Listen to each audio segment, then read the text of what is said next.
மூன்றாவது கேட்டார்கள் ஸல்லல்லாஹு அலைஹி வஸல்லம். அப்போ 4 விஷயம், 4ம் உயிரோட்டமானது. அல்லாஹும்ம இன்னி அஸ்அலுக்கல் ஹுதா வத்துகா வல் அஃபாஃப். ரொம்ப ரொம்ப பவர்ஃபுல். அல்லாஹுவே அஃபாஃபான வாழ்க்கை கொடு. அஃபாஃபுக்கு தமிழ்ல பத்தினித்தனம்னு சொல்வோம்.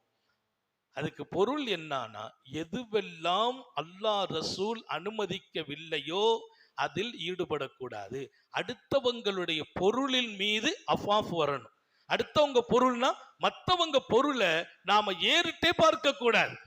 அவங்க ஜேப்புல இருக்கிறதுல நமக்கு என்ன லாபம்? அவர் ஜோப்பு கனமா இருந்தா நமக்கு என்ன லாபம்?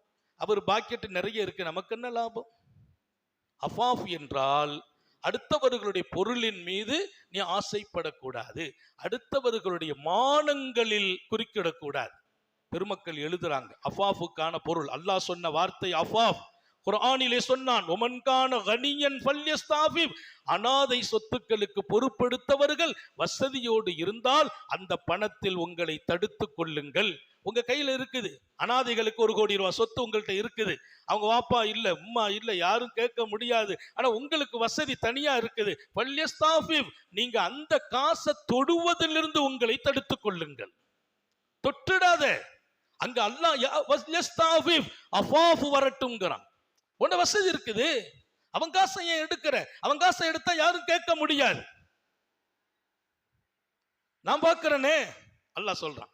அப்ப காசுல மற்றவர்களுடைய காசு நம்ம கைக்கு வந்துடக்கூடாது. ரொம்ப எச்சரிக்கை. அசால்ட்டா சில பேர் ஈஸியா ஏமாத்திடலாம். பெருமானார் ஸல்லல்லாஹு அலைஹி வஸல்லம், மூமின்கள் யாரு? மூமின்களை சீக்கிரமா ஏமாத்திடலாம். நிறைய பேர் பயன்படுத்திட்டாங்க, விளங்கி வச்சிருக்காங்களாம் தெரியல. ஒரு மூமின் ஏமாந்து விடுவான்ங்கிறாங்க. ஏமாந்துருவான், லேசா வளைஞ்சு போயிடுவான்னாங்க, இறங்கி போயிடுவான்னாங்க, பந்து மாதிரி எப்படியும் வளைவான்.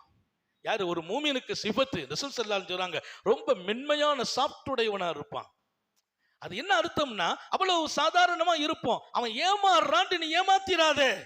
அப்புறம் ஒரு கட்டத்துல சொல்லாங்க, ஒரு மூமின் ஏமாறக்கூடாதுன்னாங்க. ஏமாறக்கூடாது, ஏமாத்தவும் கூடாது. ஏமாறாதே, ஏமாற்றாதே. அவன் லேசா ஏமாந்துருவான், ஆனா ஏமாந்துராதே. ஒரு அட்வைஸ் ரசூல் ஸல்லல்லாஹு அலைஹி வஸல்லம் சொல்றாங்க, ஏமாறாதே, ஏமாந்து விடாதே.